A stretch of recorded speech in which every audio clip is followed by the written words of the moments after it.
First paragraph questions. നമ്മുടെ text ബുക്കിൽ നാം പഠിച്ചിട്ടുള്ള ഏതെങ്കിലും ചാപ്റ്ററുമായി ബന്ധപ്പെട്ട് അതിൽ നിന്നുള്ള ചെറിയൊരു പാരഗ്രാഫോ അതല്ലെങ്കിൽ 2-3 സെൻറ്റൻസുകൾ തരികയും അതുമായി ബന്ധപ്പെട്ട ചോദ്യങ്ങളുമായിരിക്കും 100% ചോദിക്കാൻ സാധ്യതയുള്ള ഒരു ചോദ്യം.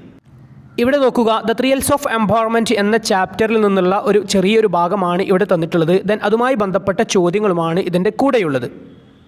മിക്കവാറും അവസരങ്ങളിൽ ഇവിടെ ചോദിക്കാൻ സാധ്യതയുള്ള ഒരു ചോദ്യമാണ് ഈ ഒരു ചാപ്റ്ററിൻ്റെ ടൈറ്റിൽ, അതുപോലെ തന്നെ എഴുത്തുകാരൻ്റെ പേര് എന്നിവ. ദെൻ പോം ലൈൻസ് ക്വസ്റ്റ്യൻസ്. നാം നമ്മുടെ ടെക്സ്റ്റ് ബുക്കിൽ പഠിച്ചിട്ടുള്ള ഏതെങ്കിലും കവിതയിൽ നിന്നുള്ള ചില വരികൾ, ചില ലൈനുകൾ തരികയും അതുമായി ബന്ധപ്പെട്ട ചോദ്യങ്ങളും.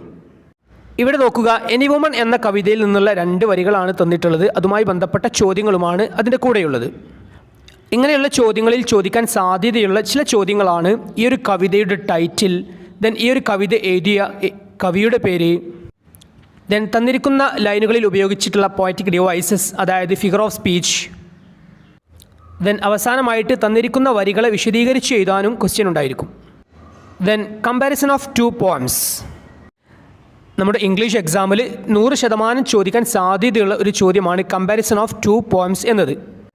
നമ്മുടെ ക്വസ്റ്റ്യൻ പേപ്പറിലെ ഏറ്റവും അവസാനത്തെ ക്വസ്റ്റ്യൻ ആയിരിക്കും ഈ ഒരു ക്വസ്റ്റ്യൻ. ഇവിടെ നമുക്കറിയാം, ഇങ്ങനെയുള്ള ചോദ്യങ്ങളിൽ നമുക്കറിയാം, നമ്മുടെ +2 ടെക്സ്റ്റ് ബുക്കിൽ നാം പഠിച്ചിട്ടുള്ള ഏതെങ്കിലും കവിതയുമായി ബന്ധപ്പെട്ട ഒരു കവിതയായിരിക്കും ക്വസ്റ്റ്യനിൽ ഉണ്ടായിരിക്കുക. നാം ചെയ്യേണ്ടത് തന്നിരിക്കുന്ന കവിതയെ നമ്മുടെ ടെക്സ്റ്റ് ബുക്കിലെ കവിതയുമായിട്ട് കമ്പയർ ചെയ്തിട്ട് എഴുതുക എന്നതാണ് ഇവിടെ നാം ചെയ്യേണ്ടത്. ദെൻ ഇവിടെ നാം ആൻസർ എഴുതുന്ന സമയത്ത് ശ്രദ്ധിക്കുക, ആദ്യം തന്നെ ക്വസ്റ്റ്യനിൽ തന്നിരിക്കുന്ന കവിതയുടെ അപ്രിസിയേഷൻ എഴുതുക. ദെൻ അടുത്തതായിട്ട് നാം എഴുതേണ്ടത് ക്വസ്റ്റ്യനിൽ തന്നിരിക്കുന്ന ഈ ഒരു കവിതയെ നമ്മുടെ ടെക്സ്റ്റ് ബുക്കിൽ നാം പഠിച്ച ഏത് കവിതയുമായിട്ടാണോ നാം കമ്പയർ ചെയ്യുന്നത് ആ ഒരു കവിതയുടെ അപ്രിസിയേഷൻ എഴുതുക. ദെൻ അവസാനമായിട്ട് ഈ 2 കവിതകളെയും കമ്പയർ ചെയ്തുകൊണ്ട്, താരതമ്യം ചെയ്തുകൊണ്ട് ഒരു പാരഗ്രാഫും എഴുതുക. ഈ ഒരു രൂപത്തിലായിരിക്കും നമ്മുടെ ആൻസർ ഉണ്ടായിരിക്കേണ്ടത്.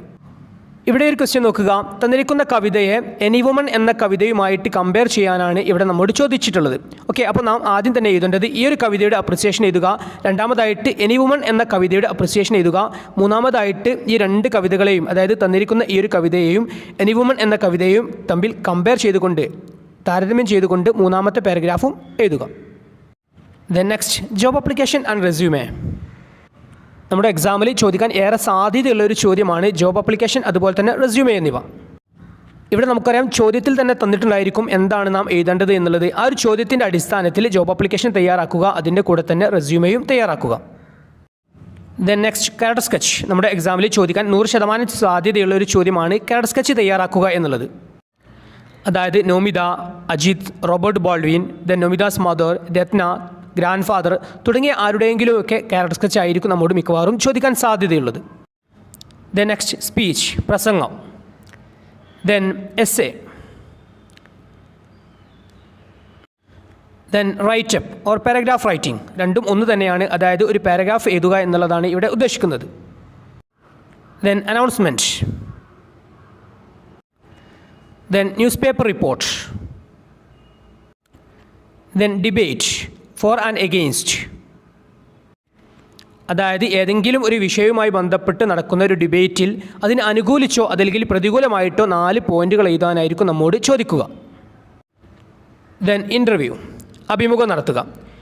ഓക്കെ, ഏതെങ്കിലും പ്രശസ്തരായിട്ടുള്ള ഒരാളുമായിട്ടോ അതല്ലെങ്കിൽ നമ്മുടെ ടെക്സ്റ്റ് ബുക്കിലൂടെ നാം പരിചയപ്പെട്ടിട്ടുള്ള ഏതെങ്കിലും ഒരു ക്യാരക്ടറുമായിട്ടോ ആയിരിക്കും നമ്മോട് ഇൻ്റർവ്യൂ ചോദിക്കുന്നത്. Then next, email writing. Then conversation, സംഭാഷണം നടത്തുക.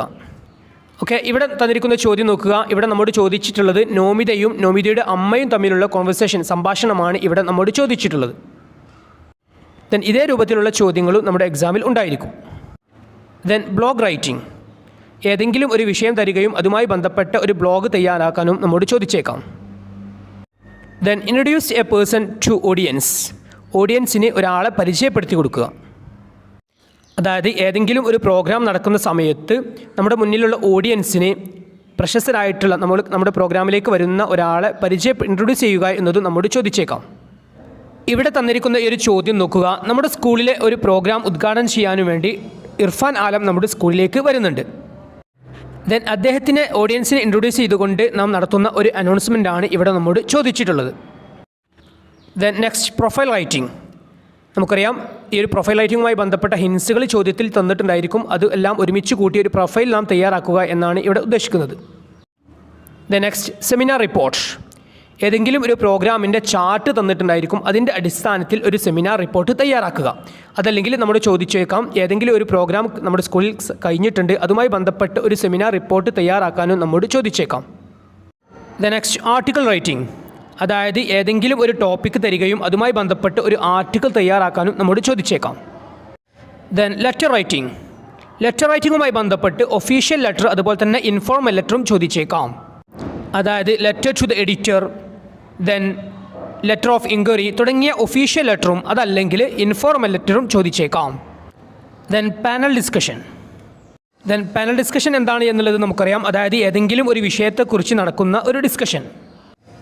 പാനൽ ഡിസ്കഷനുമായി ബന്ധപ്പെട്ട് ചോദിക്കാൻ സാധ്യതയുള്ള ഒരു ചോദ്യമാണ് വെൽക്കം ദ പാനലിസ്റ്റ്. അതായത് ആ ഒരു ഡിസ്കഷൻ തുടങ്ങുന്നതിന് മുമ്പായിട്ട് അതിൽ പങ്കെടുക്കുന്ന ആ ഒരു പ്രോഗ്രാമിൽ പങ്കെടുക്കുന്ന പാനലിസ്റ്റുകളെ ആ ഒരു പ്രോഗ്രാമിലേക്ക് സ്വാഗതം ചെയ്തുകൊണ്ട് നാം നടത്തുന്ന വെൽക്കം സ്പീച്ച്. പാനൽ ഡിസ്കഷനുമായി ബന്ധപ്പെട്ട് ചോദിക്കാൻ സാധ്യതയുള്ള മറ്റൊരു ചോദ്യമാണ് ഇൻട്രൊഡ്യൂസ് ദ ടോപ്പിക്. അതായത് നാം ഡിസ്കസ് ചെയ്യുന്ന ആ ഒരു ടോപ്പിക്കിനെ ഇൻട്രൊഡ്യൂസ് ചെയ്തുകൊണ്ട് നാം നടത്തുന്ന ചെറിയൊരു സ്പീച്ച്. പാനൽ ഡിസ്കഷനുമായി ബന്ധപ്പെട്ട് ചോദിക്കാൻ സാധ്യതയുള്ള മറ്റൊരു ചോദ്യമാണ് ആ ഒരു പാനൽ ഡിസ്കഷനിലെ ഒരു പാനലിസ്റ്റാണ് നാം എങ്കിൽ ആ ഒരു വിഷയത്തെക്കുറിച്ച്, അതായത് ക്വസ്റ്റ്യനിൽ തന്നിരിക്കുന്ന ആ ഒരു ടോപ്പിക്കിനെ കുറിച്ച് നാം നടത്തുന്ന നമ്മുടെ അഭിപ്രായ പ്രകടനം. അതായത് ആ ഒരു പാനൽ ഡിസ്കഷനിലെ ടോപ്പിക്കിന് അനുകൂലമായിട്ടോ അല്ലെങ്കിൽ പ്രതികൂലമായിട്ടോ നാം നടത്തുന്ന നമ്മുടെ അഭിപ്രായം. പാനൽ ഡിസ്കഷനുമായി ബന്ധപ്പെട്ട് ചോദിക്കാൻ സാധ്യതയുള്ള മറ്റൊരു ചോദ്യമാണ് ഒരു പാനൽ ഡിസ്കഷൻ അവസാനിക്കുന്ന സമയത്ത് നാം നടത്തുന്ന ഒരു സ്പീച്ച്. അതായത് ആ ഒരു പ്രോഗ്രാമിൽ പങ്കെടുത്ത ആളുകളെ നന്ദി അറിയിച്ചുകൊണ്ടും ആ ഒരു ടോപ്പിക്ക് കൺക്ലൂഡ് ചെയ്തുകൊണ്ടും നാം നടത്തുന്ന ചെറിയ ഒരു സ്പീച്ച്. Next ബ്ലേർബ് writing. ഒരു ബ്ലേർബ് എന്താണ് എന്നുള്ളത് നമുക്കറിയാം. അതായത് ഏതെങ്കിലും ഒരു ലിറ്ററേച്ചർ വർക്കിൻ്റെ, അതായത് ഏതെങ്കിലും ഒരു ബുക്കിൻ്റെ അവസാന ഭാഗത്തിൽ, അതായത് ഒരു പുസ്തകത്തിൻ്റെ പുറംചട്ടയിൽ ആ ഒരു പുസ്തകവുമായി ബന്ധപ്പെട്ട വിവരണങ്ങൾ ഉൾക്കൊള്ളുന്ന ചെറിയ ഒരു വിവരണമാണ് blurb. Next comment on the suitability of the title. അതായത് നമ്മുടെ ടെക്സ്റ്റ് ബുക്കിൽ നാം പഠിച്ചിട്ടുള്ള ഏതെങ്കിലും ഒരു ചാപ്റ്ററുമായി ബന്ധപ്പെട്ട് ആ ഒരു ചാപ്റ്ററിൻ്റെ ടൈറ്റിൽ എത്രത്തോളം സ്യൂട്ടബിൾ ആണ് എന്നതിനെക്കുറിച്ച് നമ്മോട് ചോദിച്ചേക്കാം. Next opinion. നമ്മുടെ അഭിപ്രായങ്ങൾ. അതായത് ഏതെങ്കിലും ഒരു വിഷയം തരികയും അതുമായി ബന്ധപ്പെട്ട നമ്മുടെ അഭിപ്രായവും നമ്മോട് ചോദിച്ചേക്കാം. Next advice or suggestions.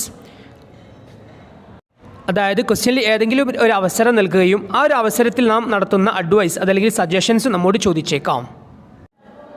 Review writing. ഇവിടെ തന്നിരിക്കുന്ന ഈ ഒരു ചോദ്യം നോക്കുക. ഇവിടെ നമ്മോട് ചോദിച്ചിട്ടുള്ളത് മാച്ച് ബോക്സ് എന്ന കവിതയുടെ റിവ്യൂ ആണ്. റൈറ്റപ്പ്. അതായത് ഏതെങ്കിലും ഒരു ടോപ്പിക്കുമായി ബന്ധപ്പെട്ട ഡയഗ്രാം, ചാർട്ട് തുടങ്ങിയ വിവരണങ്ങൾ നമ്മുടെ ക്വസ്റ്റ്യൻ പേപ്പറിൽ തരികയും അതിനെക്കുറിച്ചൊരു റൈറ്റപ്പ് തയ്യാറാക്കാനും നമ്മോട് ചോദിച്ചേക്കാം. ഇവിടെ നാം ചെയ്യേണ്ടത് ക്വസ്റ്റ്യനിൽ തന്നിരിക്കുന്ന ആ ഒരു ഇൻഫർമേഷൻ നന്നായിട്ട് വായിച്ച് മനസ്സിലാക്കുകയും അതിനുശേഷം അതിനെക്കുറിച്ചൊരു റൈറ്റപ്പ് തയ്യാറാക്കുകയുമാണ് നാം ചെയ്യേണ്ടത്. ഓക്കെ പ്രിയപ്പെട്ട വിദ്യാർത്ഥികളെ, ഇവിടെ നാം ഡിസ്കസ് ചെയ്തിട്ടുള്ള വ്യത്യസ്തമായിട്ടുള്ള ചോദ്യങ്ങൾക്ക് എങ്ങനെ ആൻസർ ചെയ്താം എന്നുള്ളത് വളരെ വിശദമായിട്ട് തന്നെ ഇതിന് മുമ്പേയുള്ള ക്ലാസ്സുകളിലൂടെ നാം ഡിസ്കസ് ചെയ്തിട്ടുള്ളതാണ്. ഇനി നമ്മുടെ +2 ഇംഗ്ലീഷ് പബ്ലിക് എക്സാമുമായി ബന്ധപ്പെട്ട് ഗ്രാമർ സെക്ഷനുമായി ബന്ധപ്പെട്ട് ചോദിക്കാൻ സാധ്യതയുള്ള ചോദ്യങ്ങൾ നമുക്ക് നോക്കാം. First, preposition.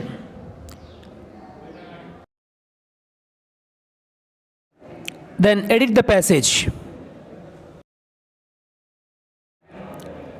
Reported speech. Phrasal verb. Idioms. Passive voice. Suggestions or advice. Concord. Homonyms. Adjective.